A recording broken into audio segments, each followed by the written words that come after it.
Varsity থেকে ফিরে সবে খেতে বসেছে প্রিয়তি। মাংসের বাটিটার দিকে হাত বাড়াতেই চাচি ভ্রু কুঁচকে বলে উঠলেন, চর্বিওয়ালা মাংস খেতে মানা করেছি না তোকে? এগুলো খেলে মেদ বেড়ে যায়। এমনিতেই তোর স্বাস্থ্যটা বাড়তি, বিয়ে দিতে অসুবিধা হচ্ছে। শরীরটাকে একটু বশে আন মা। প্রিয়তির গলায় ভাত আটকে গেল। গতকাল চাচাতো বোনটা আফসোস করে বলল, মাংস খেতে ইচ্ছে করছে। চাচা হিসেবে মানুষ, দিন দিন দাম বেড়ে যাওয়ায় ও মাংস কেনার ওনার ভীষণ আপত্তি। ছেলেমেয়েরা মাংস খেতে চাইলে ডিম এনে দেন, ইলিশ খেতে চাইলে পুঁটি মাছ এনে দেন, কিংবা কখনো শুটকি। এত হিসেব করে চলছেন বলেই ছাপোষা চাকরি করে একটা বাড়ি তিনি করে ফেলেছেন। না, খুব দম্ভ করে বলার মতো কিছু নয়। এলাকার বিশাল বিশাল অট্টালিকার ফাঁকে নিজেকে মেলে ধরতে না পারলেও অস্তিত্ব টিকিয়ে রেখেছে একতলা বাড়িটা। 6টি রুম, 2টো বারান্দা, প্রশস্ত ছাদ বিশিষ্ট একটি বাড়ি। দেয়ালে ক্যাটক্যাটের সবুজ ও গোলাপি রঙের চামড়ায় ইতিমধ্যে পোস্টার, পানির পিক, চুনের দাগ ও আবেগী কিশোর কিশোরীদের অমুক প্লাস তমুক লেখার খপ্পরে পড়েছে। তা নিয়ে রোজ সকালে গালমন্দ করে পাড়ার সবার ঘুম ভাঙান বাহারুল সাহেব। বাহারুল সাহেবের মৃত ভাইয়ের মেয়ে প্রিয়তি। স্বভাবে চাচা সম্পূর্ণ বিপরীত। মাস গেলে টিউশনির বেতনটা হাতে এলেই সে হয়ে যায় দিলদরিয়া ও সবার ইচ্ছা পূরণের চাবিকাঠি। ছোট বোনের আবদার রাখতে প্রিয়তি গতকাল ছাত্রী পড়িয়ে ফেরার পথে নিজে বাজারে গিয়ে মাংস কিনে এনেছিল। তারও মাংসের ভুনা খাওয়ার স্বাদ জেগেছিল হঠাৎ। ভুলে গেছিল স্থূল দেহের অতিরিক্ত মাংসের জন্য নিত্যদিন কিভাবে অন্যের চোখের কটাক্ষ সহ্য করতে হয়। প্রিয়তি মাংসের বাটিটা সরিয়ে রাখলো। চাচি আইরিন হয়তো ওর মনের অবস্থা বুঝলেন, পাশে বসে বললেন, আমার কথায় রাগ করলি? আমি কি তোর খারাপ চাই? এ যুগে বিয়ের বয়সী মেয়ে ঘরে ফেলে রাখা যে কত কষ্টের তা কি তুই জানিস না? তবুও তো সকলের কথার সঙ্গে যুদ্ধ করে তোকে বিয়ে পড়াচ্ছি। মাঝে মাঝে ওজনটাও কমানোর জন্য বলে ফেলি। তাই বলি সুহাস সুজানার চেয়ে কোনো অংশে কম খেতে দেই তোকে, নাকি কম ভালোবাসি?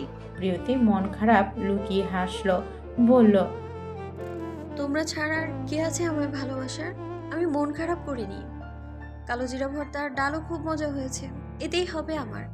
আইরিন সঙ্গে সঙ্গে ছোঁ মেরে মাংসের বাটিটা হস্তগত করে উঠে দাঁড়ালেন।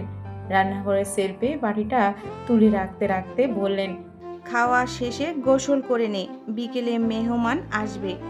মাংসখানি মেহমানদের পাতে দেওয়ার জন্য তুলে রাখলাম, নয়তো মুখ থাকবে না। বিকেলে মেহমান আসবে। ইদানিং মেহমান মানেই তো ঘটক, আর ঘটক মানেই প্রিয়তিকে দেখতে আসা। সকলেই চাইছে ওর বিয়েটা দিয়ে ঝাড়া হাত পা হতে। প্রিয়তিও চাইছে সকলকে মুক্তি দিতে, কিন্তু না কিন্তু না হচ্ছে বিয়ে, আর না নিজের পায়ে দাঁড়ানোর একটা বন্দোবস্ত। দাদি সব সময় বলেন ওর মুখে অপার মায়া। এমন চাঁদবানা মুখের মায়ায় যে পড়বে সে কোনো দিন ভুলতে পারবে না। কই, কেউ তো তার মুখের মায়ায় পড়ে না। সকলে দেখে প্রিয়তির স্থূল দেহটাকে, দেহের পরিসর পেরিয়ে মুখ অবধি আসে না। প্রিয়তি গোসল করে একটা সাদা সোনালি রঙের শাড়ি পরল। এরপর ভেজা চুল খাটের উপর মেলে দিয়ে শুয়ে পড়ল বিশ্রামের লোভে। বিকেলে রিনিঝিনি শব্দে পাতলা ঘুমটা ভেঙে গেল ওর। চোখ মেলে দেখতে পেল সুজানা ওর ড্রেসিং টেবিলের আয়নায় ঝুঁকে চোখে কাজল মাখছে। প্রিয়তিকে উঠে বসতে দেখে 10ম শ্রেণী পড়ুয়া কিশোরী হেসে বলল, বুবু, তোমার কাজলটা একটু নিলাম। প্রিয়তি হাই তুলে গা মুছড়ে বলল, নে, কিন্তু হঠাৎ এত সাজ কিসের? সুজানা আমতা আমতা করল, ফেসবুকে নতুন প্রোফাইল দেব, তাই একটু কাজল লিপস্টিক দিলাম। এটা কি আর এমন সাজ? কিন্তু তুমি শাড়ি পরেছো কেন? সুজানার পাল্টা প্রশ্নে প্রিয়তি চুপ করে গেল। চাচি বলেছে মেহমান আসবে, এদের শাড়ি পরানোর জন্য পিড়াপিড়ি করেন আইরিন, তাই আগে ভাগে শাড়ি পরে নিয়েছে প্রিয়তি। ঘুমিয়ে পড়েছিল অজান্তে। চাচি ডাকলো না কেন? মেহমান কি তবে আসেনি? লজ্জায় পড়তে চায় না বলে প্রিয়তি ঘুরিয়ে উত্তর দিল। রোজ তো সালোয়ার কামিজ পরি, তাই ভাবলাম আজ শাড়ি পরে ছাত্রী পড়াতে যাব। সুজানা কাছে এসে শাড়ির আঁচলটা হাতে নিয়ে বলে, দাদি সব সুন্দর শাড়ি কালেকশনগুলো তোমায় দিয়ে দিয়েছে। আমিও বড় হয়ে শাড়ি পরবো, সেটা কি মনে ছিল না? প্রিয়তি হেসে বলে। তোর শাড়ি লাগলে নিবি আমার থেকে, আমি তো শাড়ি নিয়ে পালিয়ে যাইনি। সুজনা খুশি হয়ে বলল, আচ্ছা, এই শাড়িটা দিও আমায়, দুটো রিলস বানাবো এটা পরে, দারুণ হবে। সুজনা বেরিয়ে গেল। প্রিয়তি হাত মুখ ধুয়ে ঘুমের ক্লান্তি দূর করল। এরপর চুল আঁচড়ে সারা মুখে একটু পাউডার পাফ ফুলিয়ে ঘর থেকে বের হলো ছাত্রীকে পড়াতে যাওয়ার উদ্দেশ্যে। আজ বোধহয় প্রিয়তির ঠকে যাওয়ার দিন। প্রথমে মাংস না খেয়ে নিজেকে ঠকালো, এরপর শাড়ি পরে বসে থেকে পাত্রপক্ষ এলো না। এরপর টিউশনিতে গিয়ে শুনি ছাত্রীর ডায়রিয়া হয়ে গেছে বলে আজ পড়বে না। প্রিয়তি একটু ক্ষুণ্ণ সুরে ছাত্রীর মাকে বলে, আমাকে একটা কল করে জানিয়ে দিতে পারতেন। ছাত্রীর মা ঝাঁঝিয়ে উঠল। অসুখ তো আর আগে থেকে ফোন দিয়ে আসে না। মাইয়া কাপড় নষ্ট করছে 2 বার, ঘরে গন্ধ ছড়াইছে। এগুলান সাফ করতে করতেই তো শেষ হয়ে গেলাম। আপনারে কখন জানামো? প্রিয়তির কণ্ঠ নরম হলো। ডক্টর দেখিয়েছেন? ওষুধ খেয়েছে ও? ডাক্তারের কাছে নেওয়ানোর ঝুঁকি নেই নাই, পরে যদি আবার কাপড় নষ্ট করে। স্যালাইন পানি খাওয়াইছি শুধু। এদিকে মাইয়ার বাপে নাই বাড়িত, আমিও মাইয়ারে ফালাইয়া যাইতে পারতেছি না। তুমি যেহেতু আইসা পড়ছো, এই উপকারটা করো। গলির মাথায় ফার্মেসিতে যে মহিলা ডাক্তার বসে, সে আমার 2 সম্পর্কের আত্মীয়। তার কাছে গিয়া ফোন ধরায় দাও, আমি সব বিস্তারিত খুললা কই, এরপর ওষুধ আইনা দাও। প্রিয়তি কথা রাখলো। ফার্মেসি থেকে ওষুধ নিয়ে ফেরার পথে ওর তাড়াহুড়া ছিল বেশ। আকাশের অবস্থা বিশেষ ভালো নয়, ফোঁটা ফোঁটা বৃষ্টি পড়ছে, অথচ রোদেরও দেখা মিলছে। প্রিয়তি হাঁটতে হাঁটতে ভাবছিল, ও ছাত্রের মতোই আকাশেরও কি পেট খারাপ হয়েছে নাকি? সময়ে অসময়ে বিনা নোটিশে ঝরে পড়ছে। সবেগে পা চালিয়ে হাঁটতে গিয়ে আচমকায় প্রিয়তির শাড়ি পরার অভিজ্ঞতা বেইমানি করে বসলো। কুচিতে পা আটকে কুচুর তো খেলোই, তাও কিনা সামনের আরাক পথচারীর গায়ে সজোরে ধাক্কা লেগে গেল। প্রিয়তি ভেবেছিল মান সম্মান সহ রাস্তাতেই মুখ থুবড়ে পড়বে, কিন্তু সে পড়ল না। যার গায়ে ধাক্কা লেগেছে সেই লোক ওকে এক হাতে সামলে নিল। প্রিয়তির লজ্জায় মাথা তুলল না।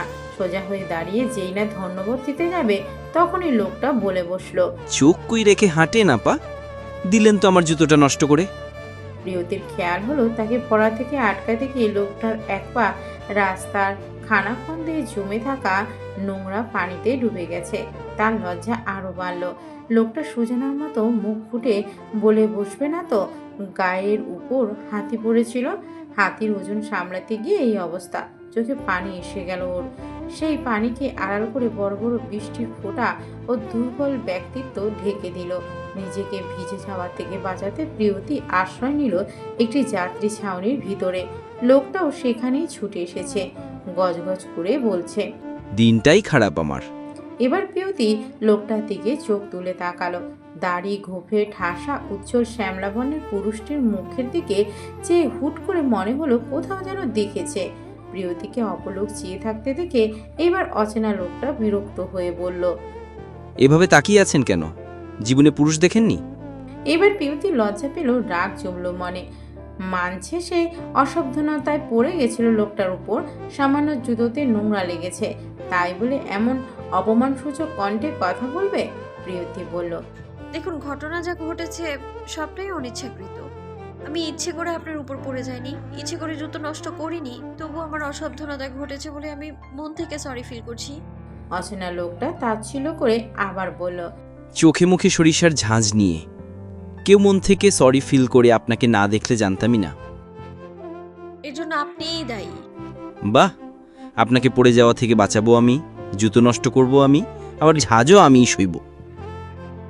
উপকার করে যারা বিরক্তি ঝাড়ে তাদের প্রতি কৃতজ্ঞতা বোধ হালকা হয়ে যায়। বলে প্রিয়তি বৃষ্টির মাঝে বেরিয়ে গেল। এই লোক ঝগড়াটে সে বুঝে গেছে, সরে যাওয়াই উত্তম। ছাত্রীর মাকে ঔষধ পৌঁছে দিয়ে প্রিয়তি যখন বাড়ি ফিরল, তখন বৃষ্টি থেমে গেছে। সন্ধ্যার মলিন রেখায় ভাসছে সবুজ প্রান্তর। বাড়ির ভিতর পা দিয়ে রীতিমতো একটা ধাক্কা খেলে প্রিয়তি। চাচাতো ভাই সুহাসের পাশে বসে আছে যে পুরুষটি তার সাথে বিকেলে এক অনাকাঙ্ক্ষিত বিবাদ বেঁধেছিল ওর। প্রিয়তিকে প্রথম দৃষ্টিগোচর করলো সুহাস, ডেকে বলল, প্রিয়, ওখানে দাঁড়িয়ে আছিস কেন? এদিকে আয়। সুহাসের ডাকে পাশের পুরুষটিও চোখ ঘুরিয়ে তাকালো। চোখাচোখি হতে প্রিয়তি চোখ নামিয়ে নিল। সুহাস পরিচয় করিয়ে দিতে বলল, ওর কথা মনে আছে তোর? আমার বন্ধু রুজু, একসঙ্গে কলেজে পড়তাম। আর রুজু এই হলো আমাদের প্রিয়, যাকে তুই খেপিয়ে মজা করতি। প্রিয়তি এতক্ষণে বুঝতে পারলো কেন লোকটার চেহারা ওর কাছে চেনা চেনা মনে হচ্ছিল। অন্যদিকে রিজু তীক্ষ্ণ হেসে বলল, মনে আছে, শুধু চিনতে একটু কষ্ট হলো। পাশ থেকে সুজনা বলে উঠল, হবেই তো, আপু যে ডাবল সাইজের হয়ে গেছে। এই অপমান প্রিয়তির কাছে নতুন নয়। এখন আর গায়ে মাখে না সব কথা। সৌজন্য রক্ষায় রিজুকে উদ্দেশ্য করে বলল, ভালো আছেন রিজু ভাই? ভালো আছি অপ্রিয়, শুধু একজন অসচেতন পথচারীকে পড়ে যাওয়া থেকে বাঁচাকে গিয়ে ডান হাতটা ব্যথা হয়ে গেছে। কে জানে দুই একটা হাড়গোড় ভেঙেছে কিনা। রিজু ডান হাত নাড়তে নাড়তে চোখা হাসলো। প্রচ্ছন্ন অপমানটা অন্য কেউ বুঝতে না পারলেও প্রিয় বুঝতে পারলো। সঙ্গে সঙ্গে নাকের পাটা ফুলে উঠল ওর। এই লোক সেই আগের মতোই তেদর রয়ে গেছে। প্রিয়তির ভাগের মাংসের বাটিটা কোন মেহমানের জন্য তুলে রাখা হয়েছিল জানা গেল রাতে, যখন রিজুকে খেতে দেওয়া হলো। প্রিয়তি চাচির কৌশল বুঝে হাসলো। মেহমানকে তো আর ডাল ভাত খাওয়াতে পারবে না, প্রিয়কে বঞ্চিত করেই না হয় মুখ রক্ষা হবে। কিন্তু রক্ষা কি আদৌ হলো? সুহাস ভাইয়ের বাল্যবন্ধু হঠাৎ কেন এতদিন বাদে এসে উদয় হলো, সেই কারণ উন্মোচিত হলো তখনই। রিজুদের বাড়ি বগুড়া, আগে তারা ঢাকায় ভাড়া থাকতো। এরপর পারিবারিক ব্যবসায় থিতু হয়ে সপরিবারে আবারও বগুড়ায় ফিরে যায়। রিজু পড়াশুনো শেষ করে কিছুদিন বাবার ব্যবসা থিতু হতে চেষ্টা করেছে, কিন্তু যে কাজে আগ্রহ নেই সেখানে বৃথা শ্রম দিয়ে সময় নষ্টই হয়েছে কেবল। অতঃপর ঢাকায় এসেছে চাকরির জন্য। থাকার জায়গা নিয়ে প্রশ্ন ওঠার আগেই সুহাস নিজ বাসায় আসার প্রস্তাব করে। রিজুও সে প্রস্তাবে সহর্ষে মেনে নেয়। কিছুদিন সুহাসের কাছেই থাকবে সে। কথা শুনে আইরিন মনে মনে নিজের কচ্ছপ ছেলেটিকে এক গাল বকে নিলেন। মেহমান বাড়িতে রাখা কি চারটেখানে খরচের কথা? রিজু আইরিনের চেহারা দেখে কিছু আন্দাজ করলো কিনা বোঝা গেল না। হঠাৎ খাওয়া থামিয়ে প্রশ্ন করলো, আমি থাকলে আপনাদের খুব অসুবিধা হবে তাই না আন্টি?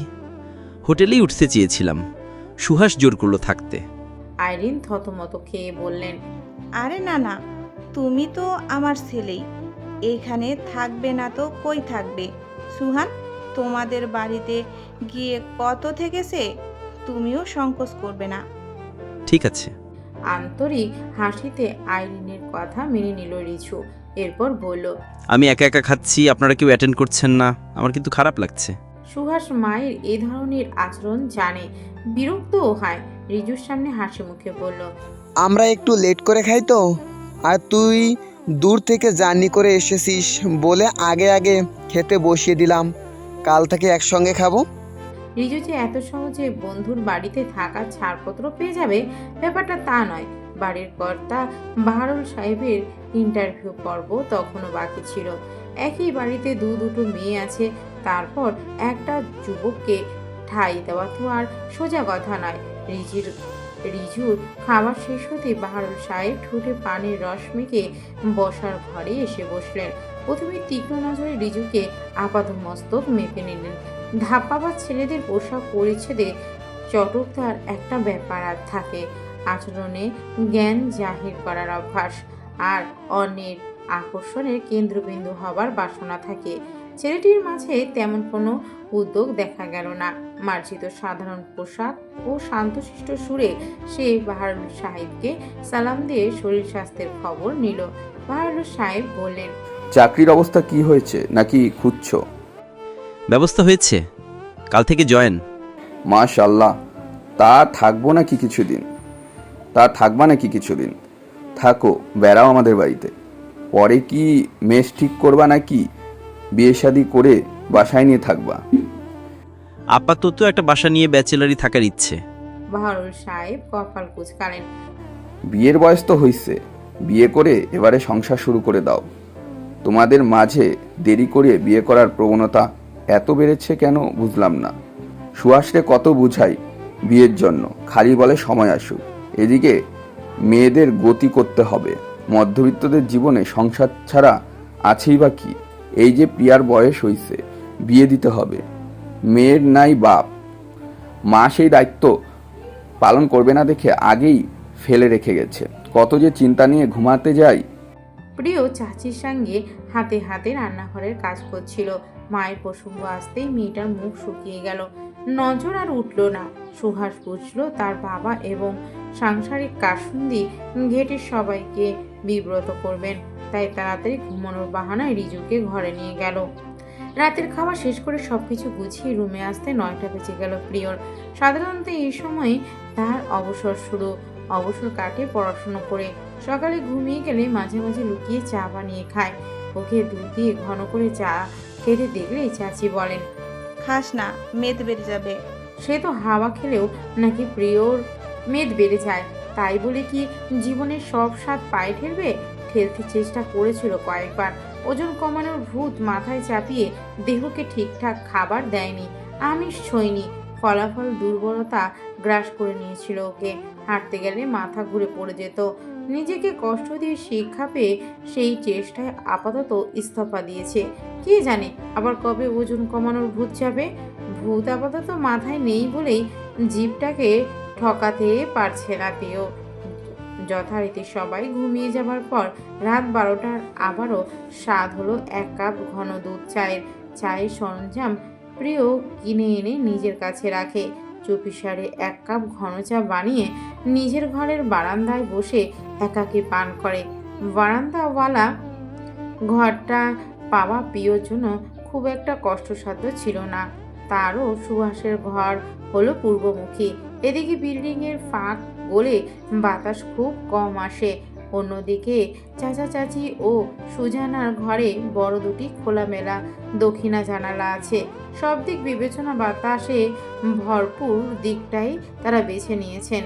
প্রিয় তাতে অসুবিধা নেই, এক টুকরো আকাশ তো দেখা যায়, এতেই ওর প্রশান্তি। Got you.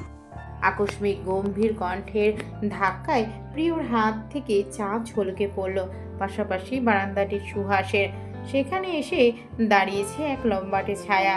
প্রিয় বুকে ফু দিয়ে অত্যন্ত বিরক্তি নিয়ে বলল, রিজু ভাই, রাত বিরেতে এভাবে ভূতের মতো ভয় দেখাচ্ছেন কেন? রিজু বলল, তুমি ভয় পেয়েছো? স্বাভাবিক নয় কি? ভয় বুকে নিয়ে এত রাতে অন্ধকারে কি করছো? ভুল হলো। আমার অন্ধকারকে ভয় নয়, অন্ধকারের অচেনা অদেখা মানুষকে ভয়। আমাকেও চিনে ফেললে আর ভালো লাগে না। এইটুকুতেই চিনে গেছো? কথাটা যেন আধারি রাতের মতোই রহস্যময় মনে হলো। প্রিয়র এ নিয়ে কথা বাড়াতে ইচ্ছে হলো না। বলল, আপনি তখন ওই কথা কেন বললেন? আমার জন্য আপনার হাড়গোড় ভেঙেছে? রিজু আবারও হাত নাড়াতে নাড়াতে বলল। এক্স-রে করে নিশ্চিত হতে হবে। প্রিয় মুখ কালো করল। লোকটা কি ওকে ইচ্ছাকৃত অপমান করতে চাইছে? কিন্তু প্রিয়র যেখানে দোষ নেই সেখানে খাটো হওয়া চলে না। বিদ্রুপের সুরে বলল, তাহলে তো বলতে হয় আপনি খুবই দুর্বল মানুষ। একটা মেয়ের ওজনে হাড়গোড় ভেঙে যাওয়া মানুষকে আপনার বাবা মা শহরে একা পাঠালেন কোন আক্কেলে? রিজু হাত নাড়া বন্ধ করে ভ্রু চালো। এই প্রশ্ন তো আমিও করতে পারি। যে মেয়ে চলতে ফিরতে জানে না, রাস্তাঘাটে হুমড়ি খেয়ে অন্যকে আহত করে দেয়, তাকে আর পরিবার বাইরে একা ছাড়ে কি করে? বিপরীত বাক্যে ধরাশায়ী প্রিয় রাগে গনগন করে উঠল। সযত্নে তা চেপে গেল। বলল, চলতে ফিরতে সামান্য অ্যাক্সিডেন্ট হতেই পারে, তা নিয়ে অন্যকে হেয় করাটা ভালো মানুষের কাজ নয়। রিজু পরাস্ত হওয়ার মানুষ নয়। বারান্দার গ্রিলে হেলান দিয়ে স্থির সুরে বলল, তো তুমি আজকাল ভালো মানুষ মন্দ মানুষ বিচার করতে শিখে গেছো? কাপের চা কথার প্যাচে ঠান্ডা হয়ে গেছে, তিক্ত হয়ে উঠেছে বায়ু। প্রিয়র অযথা তর্ক ভালো লাগছিল না। বলল, ঘুমিয়ে পড়ুন রিজু ভাই, আমিও ঘুমোতে গেলাম। শুভরাত্রি। প্রিয় পিছন ঘুরে এক পা বাড়াতে রিজুর সাবধানী কণ্ঠ ফিসফিসিয়ে উঠল। অপ্রিয়, মনে আছে সেদিনও এমনই অন্ধকার রাত ছিল, তাই না? প্রিয়তির শির দ্বারা বেয়ে শীতল স্রোতের ঢল নেমে গেল। সেই রাত, সেই অপ্রিয় রাতের কথা মনে পড়লে আজও মেয়েটির স্বভাব সুলভ স্থিরতা হারিয়ে অস্থিরমতি হয়ে ওঠে।